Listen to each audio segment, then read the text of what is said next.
Recently, we took a look at some of the more obscure glitches in Pokemon Red and Blue, and today we'll look at some of the weird glitches that are in Pokemon Yellow version.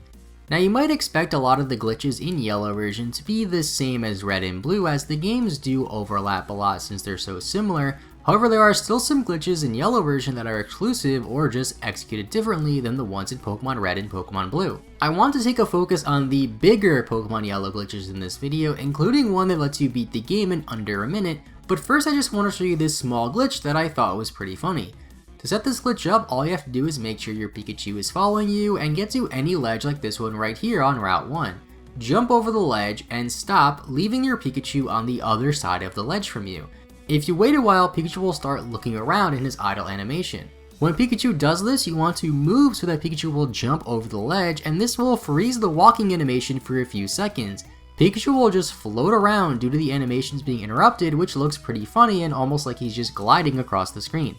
Now for a much bigger glitch, this next glitch allows you to get a few Pokemon that you shouldn't have access to yet, like Nidoking and Slowbro, before even battling the very first gym leader. There is even a way to abuse this glitch to give you a level 100 Nidoking, which can be difficult to pull off. First, you have to go through Viridian Forest to do this glitch. Make sure that you keep right while going through the forest so you don't battle this one specific trainer standing in the grass. Also, make sure your Pikachu still has access to the move Growl, since you will need it later on. When you finally reach Pewter City, buy an escape rope from the Pokemon Mart and heal in the Pokemon Center so that way when you use the escape rope, you warp to this town later on. Head back into Viridian Forest and find that train that you skipped on your first playthrough through the forest. You'll be able to walk so that they are off screen, and if you take one step towards them, they will appear on screen and initiate a battle with you. As soon as you step towards them so they're on screen and they start to try to battle you, press the start button immediately to interrupt the battle, and then go to your bag and use the escape rope. The trainer will still see you and try to walk towards you, but no battle will start since you use the escape rope. Now that you're in Pewter City, you're going to want to walk back into the Viridian Forest and encounter a level 4 Caterpie specifically if you want the Nidoking. Use Growl 6 times on it, then knock it out and head back into Pewter City. Walk to the trainer to the right of Pewter City, who will normally stop you and take you back to Brock's gym prior to beating him. After doing this, head back into the Viridian Forest again. This time, as soon as you enter the forest, you'll see the text that the trainer you used an escape rope on would have said right away. Any battle with a level 1 Nidoking should start. Now if you catch the Nidoking and give it a low amount of XP by switch training against a low level Pokemon in the forest, it will go right to level 100 due to the way experience is calculated for Pokemon under level 2, since in Pokemon Yellow version you can't get level 1 Pokemon normally. Unfortunately, I was unable to catch Nidoking as my balls kept missing, and this might take a few attempts for you to even do right, as it took a few attempts for me. Sometimes you might encounter a level 7 Voltorb like I did.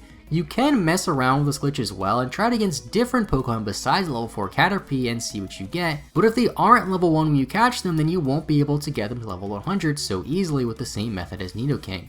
I managed to encounter a Slowbro and an Executor while doing this, which I thought was pretty cool. The reason why these glitches happen is because the Pokemon you encounter in Viridian Forest is tied to the attack set of the Pokemon you battled, ideally the level 4 Caterpie.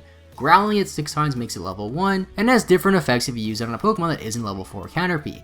The reason why a battle started was because the last time that area was loaded, a battle was interrupted, so next time it's triggered, a battle tries to start.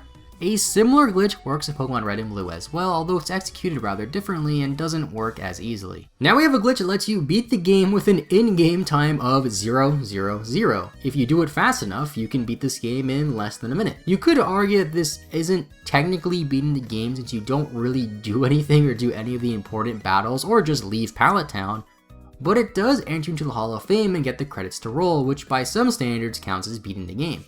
Now this requires a lot of steps and can be tricky, so listen closely if you want to do this correctly. So when loading up your game for the first time, name yourself Ash, which is one of the default names, and name your rival Blue, which is also a default name for the rival. Once you are able to walk in the overworld, go downstairs and stand in this exact spot right next to the table and in front of the door. Save your game, and as soon as you click the yes button, reset your game. This took me a few attempts since you have to reset on the exact frame, so it will take a few attempts.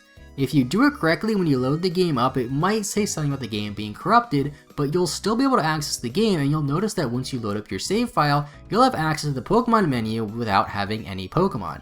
Go into your Pokemon menu and select the second blank Pokemon in your party and switch it with the 10th slot in your party.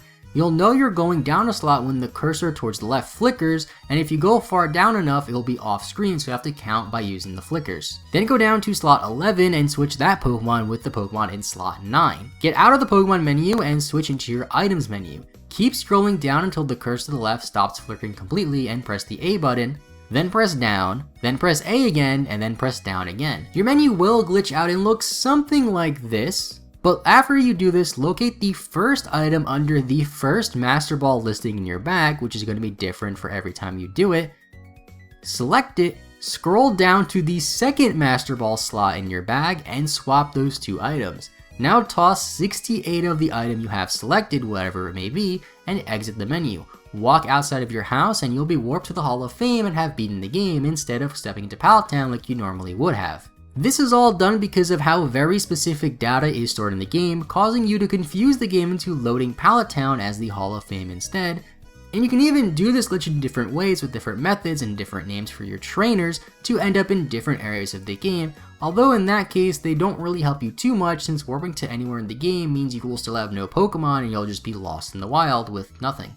And those are just some of my favorite weird Pokemon Yellow glitches. Not too many in this glitch video since a lot of the Yellow glitches do overlap with Pokemon Red and Blue, or just involve weird glitches with Pikachu freaking out like I showed in the first glitch.